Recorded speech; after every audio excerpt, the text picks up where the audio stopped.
नागपूर जिल्ह्यातील कळमेश्वर तालुक्यातील राऊळगाव येथे रविवारी सकाळी स्फोटक निर्मिती करणाऱ्या एसबीएल कंपनीत भीषण स्फोट झाला।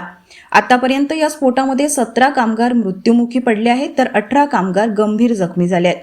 घटनेनंतर रविवारी राज्याचे महसूल मंत्री तथा नागपूर जिल्ह्याचे पालकमंत्री चंद्रशेखर बावनकुळे यांनी झालेल्या स्फोटाच्या घटनास्थळी प्रत्यक्ष भेट देऊन पाहणी केली। सुरू असलेल्या मदत बचाव कार्याचा सविस्तर आढावा घेतला। जखमींना तात्काळ सर्वोत्तम वैद्यकीय उपचार मिळावेत यासाठी संबंधित यंत्रणांना आवश्यक त्या सूचना दिल्या। तसेच दुर्घटनेची सखोल चौकशी करून दोषींवर कडक कारवाई करण्यात यावी।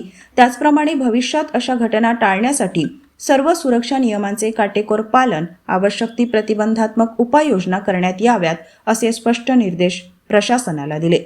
या संदर्भात आज सोमवारी नागपूर विभागीय आयुक्त कार्यालयात आढावा बैठक घेण्यात आली। या बैठकीत घटनेचा प्राथमिक अहवाल सादर करण्यात आला। तसेच मृतांच्या नातेवाईकांना कंपनीतर्फे 75 लाख आणि राज्य शासनातर्फे 5 लाख, केंद्र शासनातर्फे 2 लाख रुपये अशी एकूण 82 लाख रुपये देण्याचा निर्णय घेण्यात आला। फॅमिलीच्या आता त्या ठिकाणी कॅज्युअल्टी झालेल्या आहेत, जे मृत पावलेले आहेत त्यांना कंपनीकडनं 75 लाख रुपये आणि सरकारकडनं 5 लाख रुपये, केंद्र सरकारकडनं 2 लाख रुपये असं जवळपास 82 लाख रुपये या कंपनीच्या ज्या ऍक्सिडेंट मधल्या मृतांना मिळणार आहेत आणि याचे चेक आता कंपनी जमा करणार आहे। आणि हे पैसे आमचा विचार आम्ही केला आहे की त्यांचे मुलं आणि त्यांचे पती, म्हणजे महिला गेली असेल तर पती आणि मुलं, आणि माणूस गेला असेल त्यांची पत्नी आणि मुलं, असं जॉईंट अकाउंट तयार करून त्यांच्या खात्यात टाकणार आहे, जेणेकरून ते मुलं संधान होतपर्यंत या पैशाला कुणाला हात लावता येणार नाही। त्या मुलांच्या पुढच्या भविष्याकरता या ठिकाणी 82 लाख रुपये याची आम्ही या ठिकाणी देण्याचा आता निर्णय झाला आहे।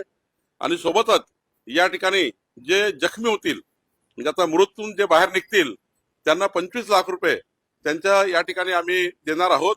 आणि याच्यासोबतच रिहॅबिलिटेशन पॅकेज, म्हणजे पुढच्या काळात जे इंज्युअर झालेले लोक, जसं बाकी कंपन्यांमध्ये आता ऍक्सिडेंट झाले होते तेव्हा 44 लोक असे आहेत जे इंज्युअर झाले, हात गेलाय, पाय गेलाय, त्यांचं रिहॅबिलिटेशन काय याचे एक पॅकेजही सुद्धा या ठिकाणी तयार होणार आहे। ते फर्दर रिहॅबिलिटेशन पॅकेज आपण या ठिकाणी तयार करणार आहोत। या ठिकाणी डिझास्टर मॅनेजमेंट करता एक मोठी एसओपी, मी आता गिरीश महाजन साहेबांशी बोललो, ते डिझास्टर मॅनेजमेंट मंत्री आहे, त्यांची एसओपी या ठिकाणी तयार करण्याचा विचार या ठिकाणी केला आहे। एकंदरीत संपूर्ण जवळपास 1-1.5 तास चर्चा करून आम्ही या घटनेच्या जे काही आता दुर्दैवी घटना आहे, पण सरकारकडून आणि मॅनेजमेंटकडनं जास्तीत जास्त या ठिकाणी मदत करण्याचा प्रयत्न आम्ही केला आहे। तसेच या घटनेमध्ये जखमीला 25 लाख रुपये देण्याचा निर्णय घेण्यात आला आहे।